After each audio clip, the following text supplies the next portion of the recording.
This is the Friday afternoon Qso-Vlog network.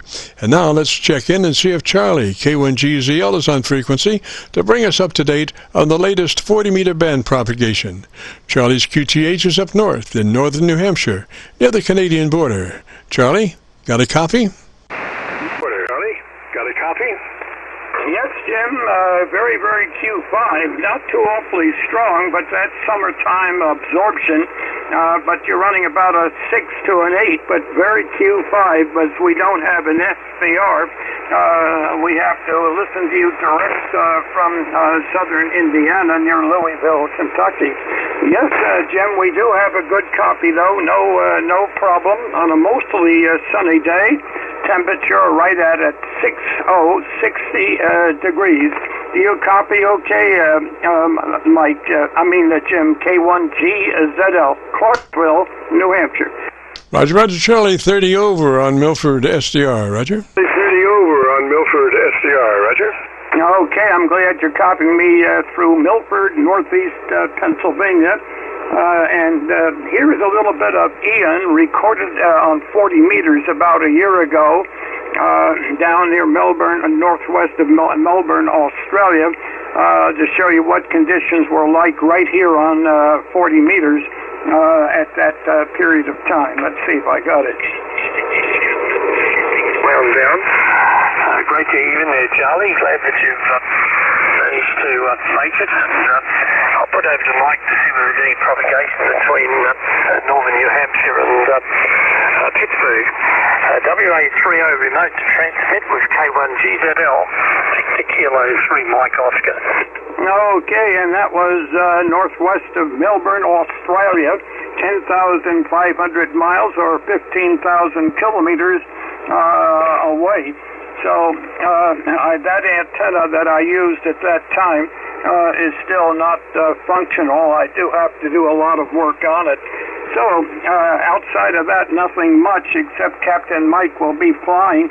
He will be flying on Tuesday, and we hope to have a little bit of where he's flying over as he travels from Sacramento, the capital of California, to Philadelphia, Pennsylvania, and we will also record him as he is on the tarmac on the ground in Philadelphia at the airport right on the south end of town. KC9VKV from K1GZL, if you copy. Roger, Charlie. Just out of curiosity, what kind of signal strength was that Australian DX station running? Australian DX station running. Oh, he was probably running 20 to 30 over 9. 20 to 30 dB over 9. Very strong. And the thing that amazes me is what low power does. And as you heard on a recording, I recorded another station in Melbourne, Australia, right in Melbourne, and that was about a month and a half ago on 20 meters, and he was copying my signal down to a very solid copy at 4/10 of 1 watt, and partially at about 1/10 of a watt. 1/10 of a watt. If you can imagine such a thing, 1/600th of a 60-watt light bulb. Go ahead. Roger. And you were using audio, sideband audio, or CW? Audio or CW? Oh, no. This was on sideband audio like we're using right now here. Sideband, pure sideband. It was just the band was good. Go ahead. That's amazing. That is really amazing. Because if you stop to consider then that CW would probably be 4 times more efficient, you'd be down to transmitting and just thinking about it.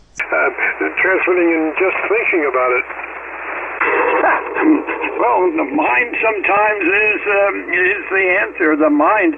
However, I would say if somebody had the right antenna,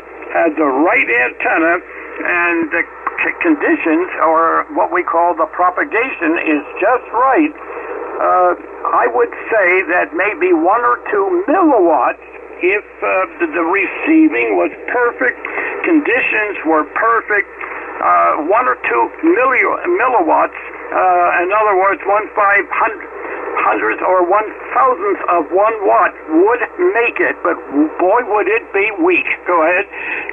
Roger, but it would probably go into the what is that, Hall of Fame for unusual things, Roger? For unusual things, Roger.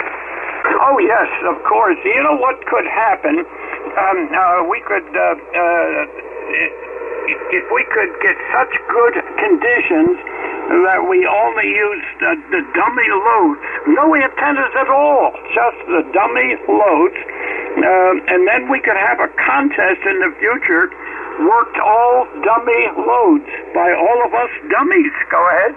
Roger, or who has the dumbest dummy load? The dumbest dummy load.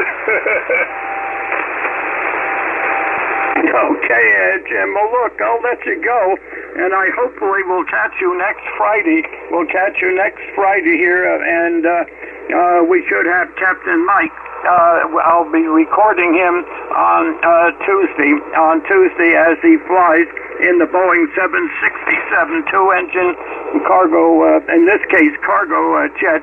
And by the way, when that was, when they use those in the passenger service, they can hold up to 200 passengers. However, he flies cargo. Jim flies cargo, and usually 34 to 39,000 feet, usually 35 to 39,000 feet. So he's interesting, and meeting him in person was a great thing.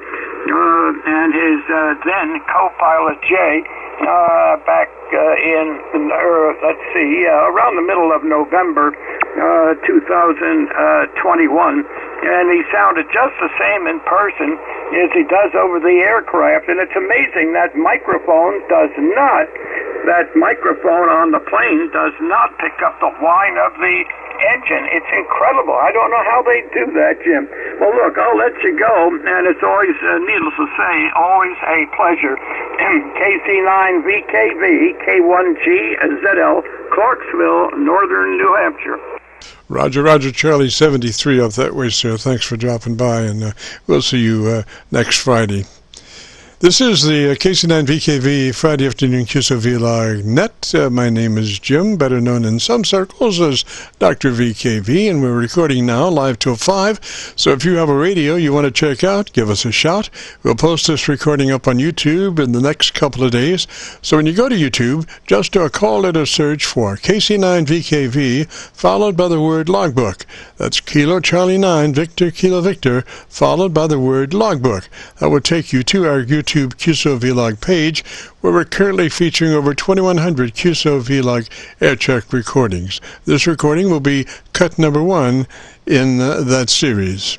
So without further ado, let's get underway. If you have a radio you want to check out, give me a shout.